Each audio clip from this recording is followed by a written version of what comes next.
Hello everyone, আসসালামু আলাইকুম। Welcome begin another new video. এই ভিডিওতে আমি রিং ফ্রেম রিলেটেড একটা ম্যাথ সলভ করব। তাহলে শুরু করা যাক।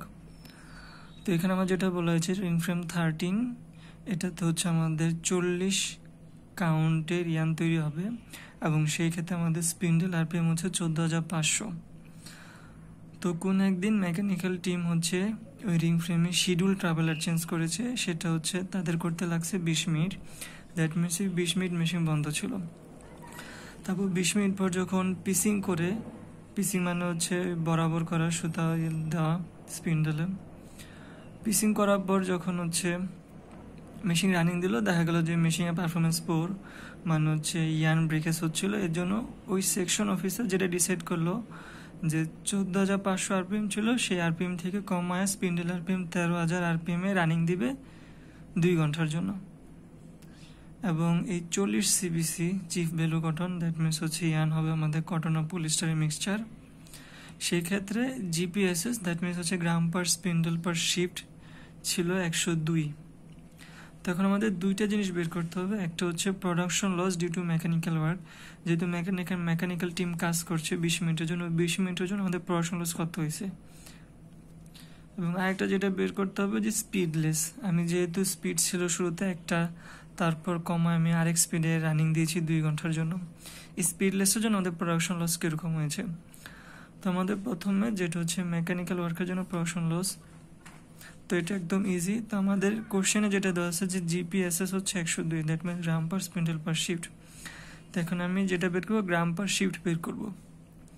এই 102 ভ্যালু দেওয়া ছিল একটা স্পিন্ডেলের জন্য। আমাদের যে রিং ফ্রেম 13, এটাতে এটা হচ্ছে লং ফ্রেম, এটাতে স্পিন্ডেল সংখ্যা হচ্ছে 1008, তার জন্য 102 × 1008 গুণ দিলে আমাদের এই রেজাল্ট আসছে, এবং এটা হচ্ছে গ্রাম পার শিফটে। এখন গ্রাম পার শিফট থেকে কেজি পার শিফটে নিলে যেটা করতে হবে 1000 দিয়ে এই রেজাল্টকে ভাগ দিতে হবে। তো আমাদের রেজাল্ট হচ্ছে 103 কেজি পার শিফট। এখন কেজি পার শিফট এটা মিন করে যে 8 ঘন্টায় আমাদের প্রোডাকশন হয়েছে 103 কেজি। তো আমাদের মেশিন মেকানিক্যাল টিম কাজ করার জন্য বলেছে 20 মিনিট, দ্যাট মিনস কত 8 × 60 মিনিটের প্রোডাকশন হচ্ছে 103 কেজি। একের জন্য কত 103 ভাগ 8 × 60, তাহলে 20 মিনিটের জন্য কত। তো আমাদের আলটিমেটলি রেজাল্ট আসে ক্যালকুলেশন করে 4 কেজি।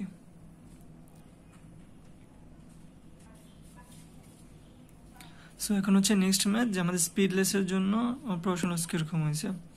তো আমাদের শুরুতে ছিল 14,500 আরপিএম, এবং এর জন্য আমাদের জিপিএসএস যেমন গ্রাম পার স্পিন্ডল পার শিফট ছিল 102। তারপর আমি ওখান থেকে কেজি পার শিফট ক্যালকুলেশন করে রেজাল্ট আনছি 103 কেজি। এখন আমাদের জাস্ট ইমাজিন করতে হবে যে আমি তো স্পিড কমালাম কত, 1500 আরপিএম কমাইছি। ছিল 14,500, 2 ঘন্টার জন্য চালিয়েছি 13,500, তো দ্যাট মিনস কমানো হয়েছে 1500 আরপিএমে। জাস্ট আমাদের এটা বের করতে হবে, যদি আমাদের পুরো একটা রিং ফ্রেম 8 ঘন্টায় 1500 আরপিএম স্পিন্ডেল স্পিডে চলতো, তাহলে সেই ক্ষেত্রে প্রোডাকশনটা কত আসতো কেজি পার শিফটে। সেটা এখানে করা হয়েছে 14,500 আরপিএমে 103 কেজি পার শিফট, তাহলে 1500 আরপিএমে কেজি পার শিফট হবে 11 কেজি।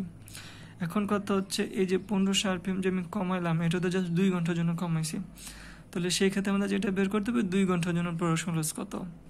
আমি যে 11 কেজি পেয়েছি, এটা হচ্ছে এক শিফটের জন্য, দ্যাট মিনস 8 ঘন্টার জন্য 1500 আরপিএমে যদি রানিং থাকে, কিন্তু আমাদের তা না, আমার 2 ঘন্টার জন্য রানিং ছিল, সেটা বের করব।